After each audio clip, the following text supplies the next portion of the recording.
আজি স্বাধীনতা দিৱস উপলক্ষে উলুং পাতলা গোষ্ঠীৰ উদ্যোগত আয়োজন কৰা চিত্ৰাংকন প্ৰতিযোগিতাত আমাৰ মাজত বিচাৰকদ্বয় সভাপতি সম্পাদক গোটেইখিনি আমাৰ মাজত উপস্থিত আছে। আমি প্ৰথমতে সম্বৰ্ধনা অনুষ্ঠানলৈ যাম। ভৱেন বৰ্মন ডাঙৰীয়াক, তেখেত হ'ল শিৱাশ্ৰম পৰিচালনা সমিতিৰ সাধাৰণ সম্পাদক আৰু তেখেতক এখন ফুলাম গামোচাৰে সম্বৰ্ধনা জনাব গৌতম দত্ত ডাঙৰীয়াই।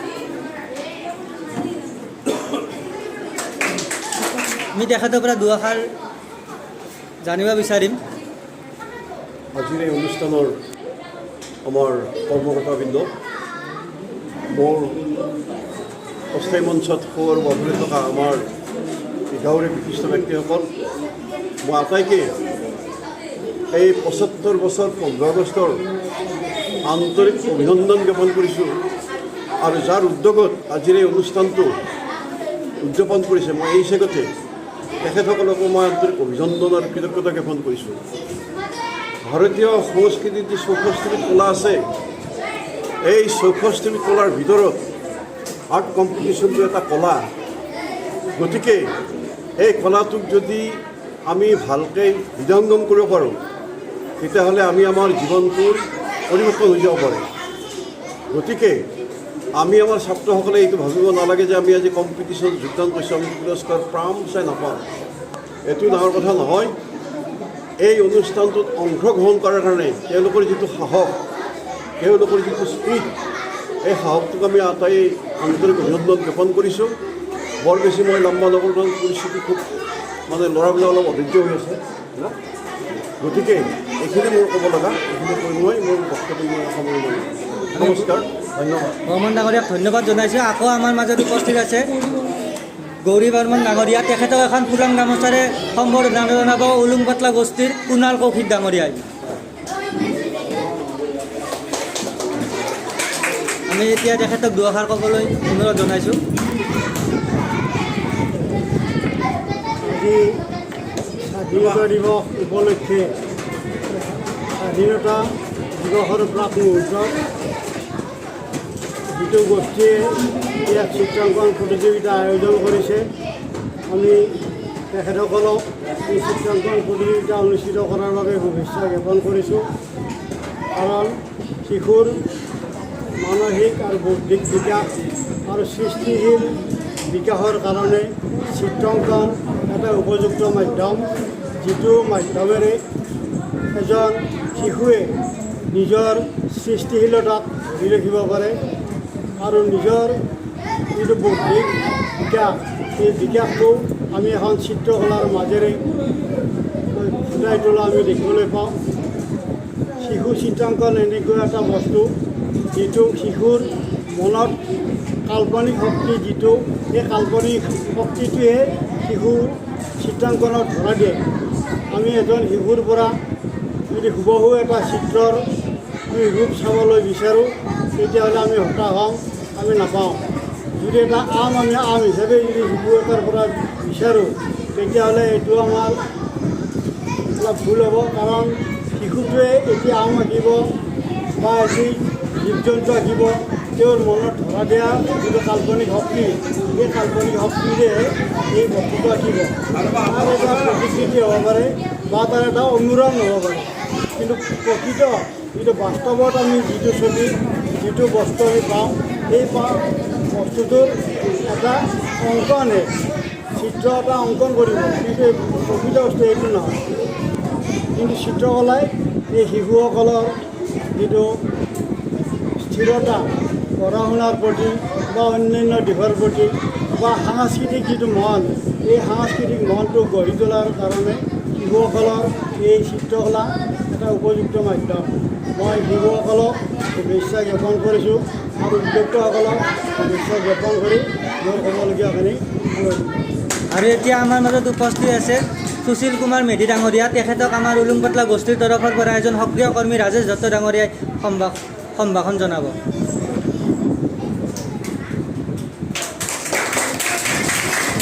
আৰু তেখেতক দুআষাৰ ক'বলৈ আমি অনুৰোধ জনাইছোঁ। প্ৰথমে মই আজিৰ স্বাধীনতা দিৱসৰ প্ৰাক মুহূৰ্তত যিটো অনুষ্ঠানে আজি এই চিত্ৰাংকন প্ৰতিযোগিতা অনুষ্ঠিত কৰিছে উলুং পাতলা গোষ্ঠী, তেখেতসকলক মই মোৰ ফালৰ পৰা আৰু আমাৰ শিৱাশ্ৰম কমিটিৰ তৰফৰ পৰা আন্তৰিক শুভেচ্ছা জনাইছোঁ। আৰু আজি এই চিত্ৰাংকন প্ৰতিযোগিতাত ভাগ লোৱা সমূহ প্ৰতিযোগীক মই স্বাধীনতা দিৱসৰ শুভেচ্ছা জনাইছোঁ। মৰমৰ ছাত্ৰ ছাত্ৰীসকল, এই উলুং পাটলা গোষ্ঠী এটা ইউটিউব চেনেল। তেখেতসকলে আমাৰ নলবাৰীৰ লগতে বিভিন্ন ঠাইত তেখেতসকলে আমাৰ থলুৱা কৃষ্টি সংস্কৃতি যিবিলাক ঢুলীয়া, ওজাপালি, নাম, এইবিলাকৰ জৰিয়তে আমাৰ নলবাৰীত যে এটা সংস্কৃতি আছে, থলুৱা সংস্কৃতি, তেওঁলোকে আমাৰ এই চেনেলৰ জৰিয়তে তেখেতসকলে আমাৰ তেখেতসকলৰ উৎসাহ উদ্দীপনা যোগাই আহিছে। তেখেতসকলৰ ওচৰলৈ গৈছে, উলুং পাটলা গোষ্ঠীয়ে তেখেতসকলৰ লগত মত বিনিময় কৰিছে আৰু ইউটিউব চেনেলৰ জৰিয়তে তেখেতসকলৰ যিবিলাক প্ৰদৰ্শন তেখেতসকলে আমাৰ এই চেনেলৰ জৰিয়তে আমাক ৰাইজক প্ৰচাৰ কৰি তেখেতসকলৰ যি প্ৰচেষ্টা, তেখেতসকলৰ যি আমাৰ এই থলুৱা সাংস্কৃতিক গোষ্ঠীটোক তেখেতসকলে আগবঢ়াই নিয়াত সহায় কৰিছে। মই একচগতে পুনৰবাৰ তেখেতসকলক আমাৰ তৰফৰ পৰা তেওঁক আন্তৰিক অভিনন্দন জনাইছোঁ আৰু তেখেতসকলৰ ভৱিষ্যত যি পৰিকল্পনা আছে, ইয়াৰ পিছত তেখেতসকলে 14 নৱেম্বৰত কুইজ প্ৰতিযোগিতা অনুষ্ঠিত কৰিব। লগতে শিশুৰ বিকাশৰ কাৰণে তেখেতসকলে বিভিন্ন প্ৰতিযোগিতা এই চেনেলৰ জৰিয়তে তেখেতসকলে ইয়াত অনুষ্ঠিত কৰিব। গতিকে মই পুনৰবাৰ উলুং পাটলা গোষ্ঠীক মোৰ ফালৰ পৰা আন্তৰিক শুভেচ্ছা জনাই মই ক'বলগীয়াখিনি ইমানতে সামৰিছোঁ। ধন্যবাদ। ধন্যবাদ। আৰু আমাৰ মাজত এয়া গোটেইবিলাক আছে, সকলো চিত্ৰাংকন প্ৰতিযোগিতাৰ সকলো প্ৰতিযোগী, আৰু আমি ইয়াৰ চিত্ৰাংকন প্ৰতিযোগিতা আৰম্ভ কৰিবলৈ ওলাইছোঁ। ধন্যবাদ।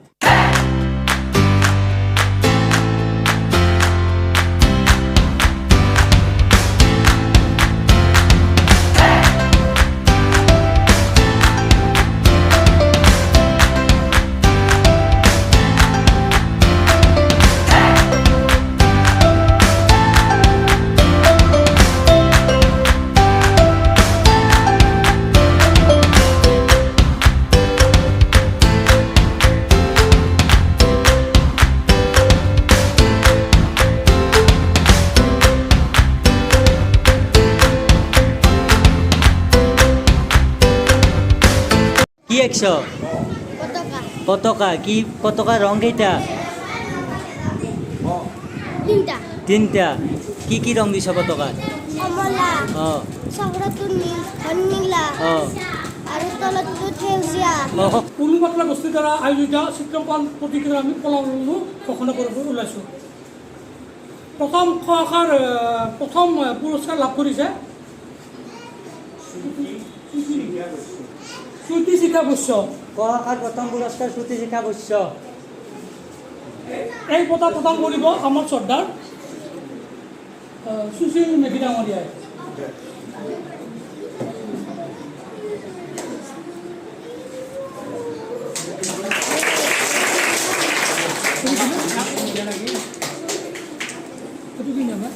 দ্বিতীয় পুৰস্কাৰ লাভ কৰিছে লিতিস্মিতা দাস। লিতিস্মিতা দাস দ্বিতীয় পুৰস্কাৰ ক আখা। এই বঁটা প্ৰদান কৰিব আমাৰ শ্ৰদ্ধাৰ ভূপেন্দ্ৰ নন্দন ডাঙৰীয়াই।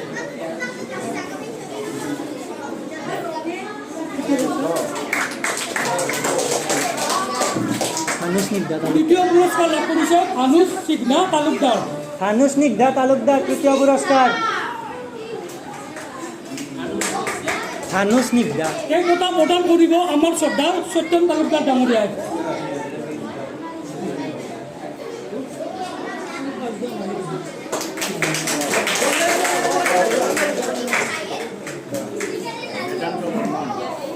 আৰু নিচুকনি বঁটা পাইছে বেদান্ত বৰ্মন।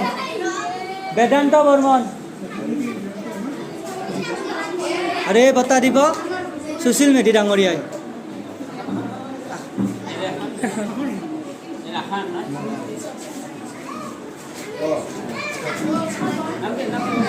নিচুকনি বঁটা পাইছে অভিজিত পাঠক।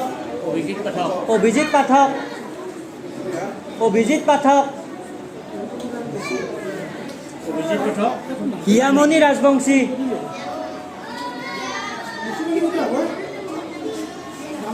তিনটা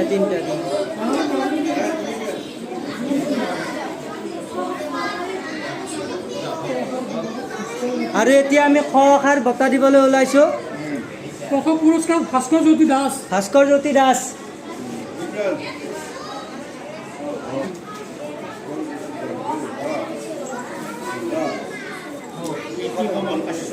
দ্বিতীয় পুৰস্কাৰ লাভ কৰিছে কৃতি কমল কাশ্যপ। দ্বিতীয় পুৰস্কাৰ কৃতি কমল কাশ্যপ। তৃতীয় মৃগাক্ষী বৈশ্য তৃতীয় পুৰস্কাৰ।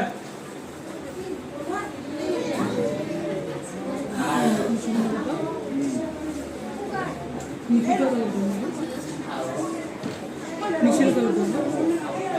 আৰু নিচুকনি পাইছে Nishant Talukdar. Talukdar. Sir sir sir দুটা দুটা দুটা দুটা দুখান।